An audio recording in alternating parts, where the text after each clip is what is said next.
Le mot trigonométrie vient du grec trigonos, qui veut dire triangle, et métros, qui veut dire mesure. La trigonométrie étudie les liens dans un triangle entre ses angles et la mesure de ses côtés. Voici son histoire.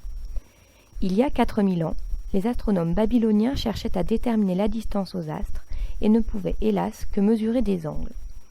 C'est ainsi qu'ils décidèrent de créer les premières tables astronomiques. Ces tables seront utilisées jusqu'au IIIe siècle avant Jésus-Christ et permettront notamment au grec Ératosthène de Cyrène de calculer la circonférence de la Terre avec une précision tout à fait remarquable.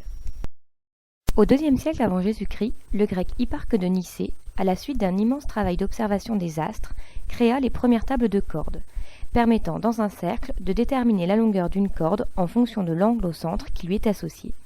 La trigonométrie était née. Son histoire se poursuit en Inde.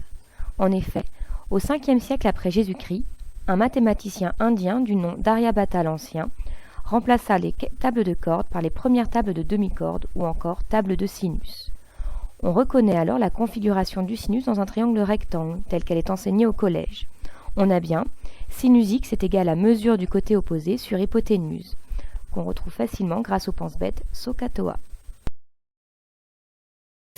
Nous allons maintenant voir qu'on peut définir le sinus et le cosinus de n'importe quel nombre en utilisant le cercle trigonométrique.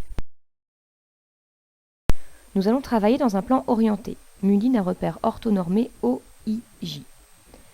Soit x un nombre réel quelconque et m son point image sur le cercle trigonométrique. On appellera cosinus du nombre x l'abscisse du point m dans le repère OIJ. De même, le sinus du nombre x est l'ordonnée du point m dans le repère OIJ. Remarquez qu'on retrouve pour le sinus la demi-corde étudiée par les anciens. Par conséquent, on observe que le cosinus et le sinus d'un nombre sont toujours compris entre -1 et 1, puisqu'on ne peut pas sortir du cercle trigonométrique. De plus, si je rajoute des tours de cercle entiers à mon nombre x, je retombe sur le même point image, ce qui me donne les égalités suivantes.